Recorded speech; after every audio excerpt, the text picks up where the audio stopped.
dear friends, namaskar. If we continue our stories, thoughts about the great unsung hero Veer Savarkar.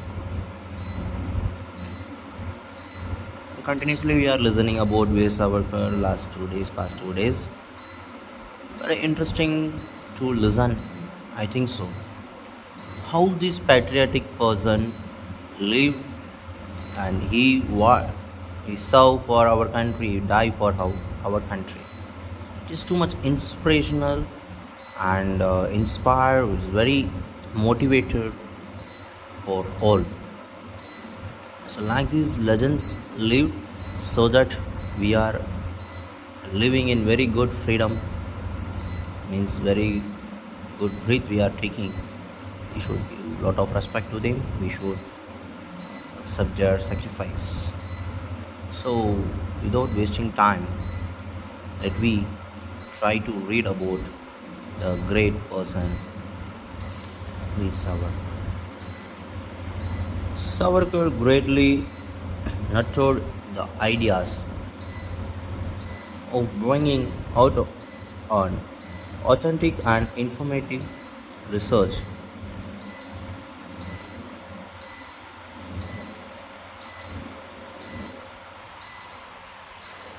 Work on the Great Indian Revolt, which the British termed as a sepoy mutiny of 1857. India of his library was the only place which contained all records and documents, and as he was determined to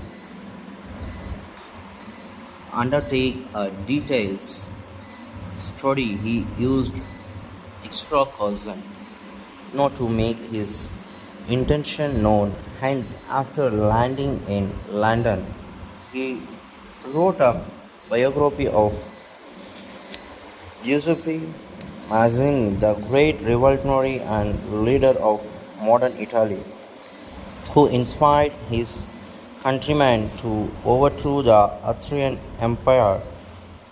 Written in Marathi, the manuscript was smuggled on with great care, was published by his brother Baba. The book created a way, and about 2000 copies were sold out, read and reread secretly by British extermination. Each copy was read by at least 30 people. Some could reproduce page after page in their voice. Savarkar brother, however, was imprisoned for printing the book. In London, Savarkar undertook the task which was his mission in life, to create awareness about the first armed national revolt of India in 1857. Through his friends, he could get access to all the required first hand information regarding men. He made it known to the people that this earlier countrywide effort was a sincere one of the part of the leaders, princes, soldiers, and commoners to drive away the British. Though grossly misprinted, mispresented presented by British historian, it it was the first national effort towards getting political independence, and was rightly called in the book the Indian War of Independence 1857.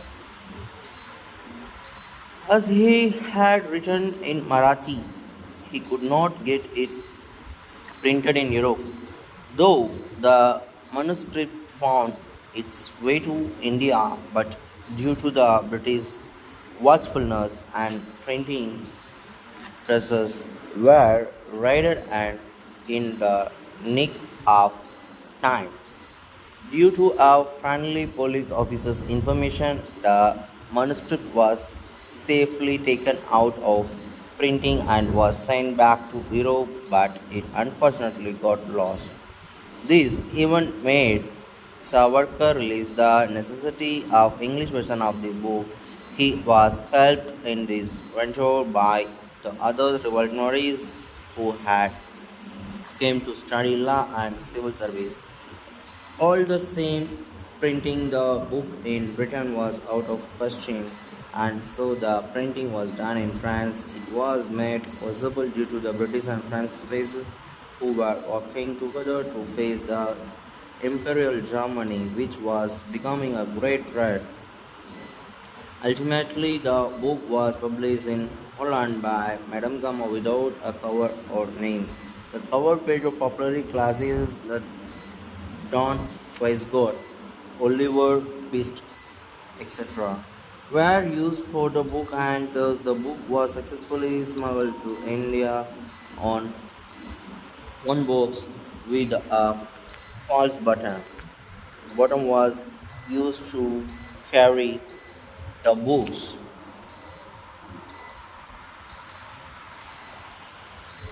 The risky job was executed by one of Savarkar Muslim friend who later became Chief Minister of Punjab. The book reached the right people through secret sympathies not only in India but also in Ireland, France, Russia, Asia, Egypt, Germany, and Brazil. The Scotland police nose was threatening on Savarkar revolutionary activities in London, Mumbai, Pune, and Nasik had been traced to his guidance. His speeches and articles smelled on of the institution of a rebellion. His friends were traced as those learning the preparation of bombs and transporting arms or pistols illegally. In India, Savarkar's elder brother led an armed movement against the parliamentary reform. Babara was sentenced to life imprisonment and was transported to the Andaman jail. In protest, a youth called Kankare sued the British collector of Nasik, Mr. A.M.T. Johnson. Avago was suspected to be involved in the murder of Mr. Jackson due to his contacts with the Indian House. In the meanwhile, Savarkar moved to Madame Dama's residence in Paris. A warrant was issued and Savarkar was arrested on March 13, 1910. He was sent on a ship named Marina was hauled briefly at Marseilles. During this journey, Savarkar made a plan to escape with the help of friends. He attempted a brave escape, which has become legendary. According to the plan, Savarkar was to jump from a sailing ship, swim the seawater to be picked up by his friends who would then have led him to freedom on the sea. Savarkar was kept under a strict watch and there did not seem any way out with a constable waiting outside. He entered the toilet while the toilet he broke the window, somehow wriggled out of it and jumped into the ocean to swing his way to matchless sport. Alas, the rescue party was late by a few minutes and the French police on board returned the prisoner who was this time chained and even more closely watched to British cops. After a formal trial, Savaga was charged with serious offense of illegal transportation of weapons, provocative speeches, protest, and for assisting the murder of Mr. Jackson. He was sentenced to 50 years of imprisonment and deported to the Blackwaters, California. At the Andaman Silla Jail, he was awarded 25 years imprisonment on the former charge and 25 years for the later. Veer Savarkar was only 27 years old at the time of his sentence. The French government protested against this arrest on French soil to the International Court. This brought Veer Savarkar and other Indian freedom fighters to prominence throughout the world.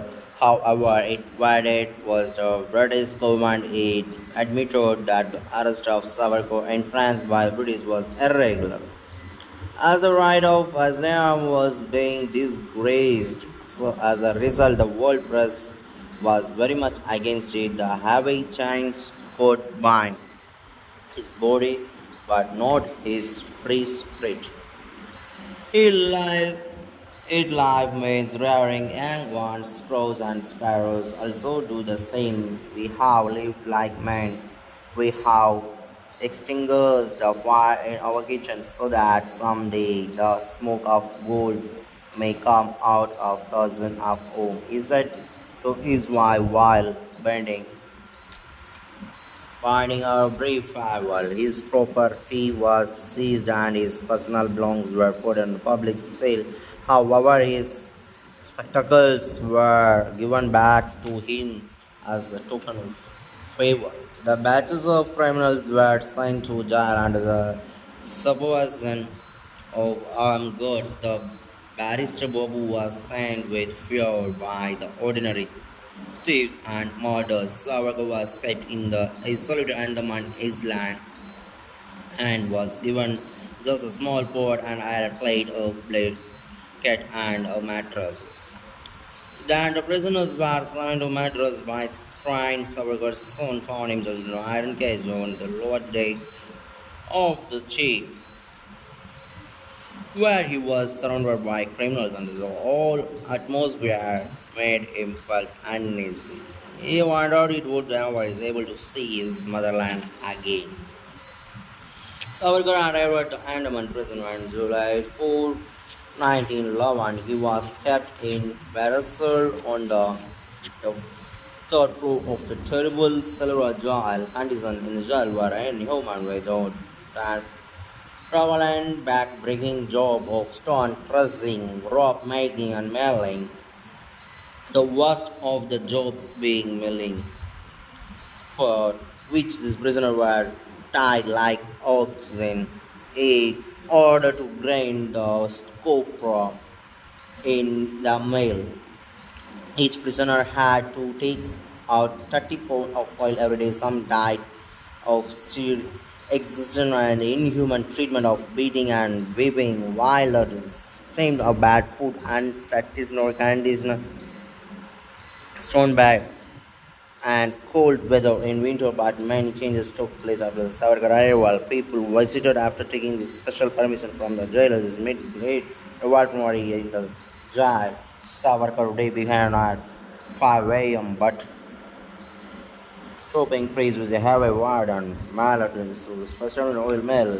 A prison stock or break the quick mail time, they had to forego their once a year letter writing privilege. There were several prisoners who could not tolerate the torture and thus committed suicide during his tenure the jail. In the jail, Savarkar withdrew within himself and kept doing the task allotted to him quietly and mechanically while my hand and feet automatically doing given tasks. My spirit avoiding the detection is out for morning trip across the seas and oceans. He wrote in the prison the political prisoners were treated like had no criminals. They had no access to such as luxuries like wine and paper. In this absence, this luxury, the poet in the circle grew restless and uneasy. Finally, he found a nail and wrote each his epic Kamala, which result in the creation of thousands of lines and a plastered mud wall of this tale.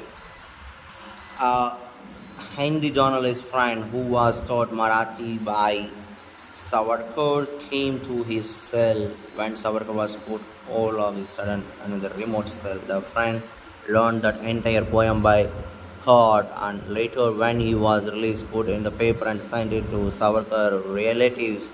Vinayak brother Babarao Savarkar also imprisoned in the same cell was very ill but both the brothers were not able to meet a long time. After After some time, he started communicating through secret messages. Barbara felt very bad as his brother's Savarkar talent was being wasted there. Then Savarkar consoled him in a letter which sad for the achievement of the final victory, though his side suffering and sacrificing as necessary as the fighting with the blare of the trumpet of glory. He also made efforts to encourage other prisoners. He told him that their endeavors were not an stage but for a noble cause. In the meantime, Savarkar's bravery was getting recognized by the world. Maxi Gorky, the Russian writer, criticized the British government cruel work on this young man. Lajpat Rai penned in the young India. Savarkar had extremely fine quality of the reader. He was caught because he was reckless. He never cared about his personal safety. He had the dash of an old warrior who always put himself in the post of danger. However, Savarkar was finally successful in getting permission to start a jail library. With a great effort and patience, he taught the illiterate commission to read and write. In 1920, Vithalabhai Patel demanded the release of the Savarkar brothers in the Central League Assembly. Tilak and Ganji also appeared for that Savarkar's freedom on May 2, 1921. Savarkar brothers were brought back to India on ship named SS Maharaj. Savarkar remained imprisoned in Ratnagiri jail and the Yerawada jail. From 1920 onwards, the Indian National Congress started asking for Savarkar's unconditional release, but due to reason best known to him, Savarkar refused to give a written undertaking to get released from the jail. His acknowledgement that I had fair and just statement I had used a method of violence resorted in days gone by. I felt myself duty bound to uphold law and constitution to the best of my power, and I am willing to make the reform a success so far and later to the future.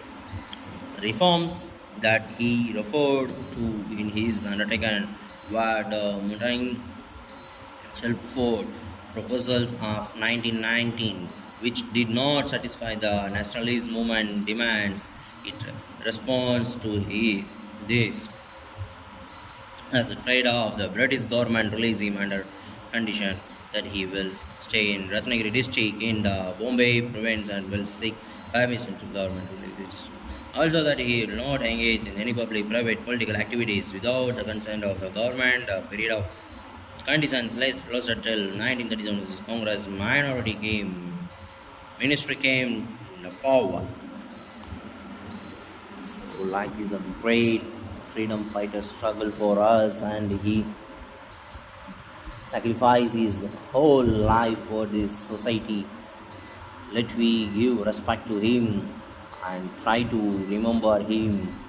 Thank you for listening. For more motivation, like, share, and subscribe. Thank you. Thank you so much.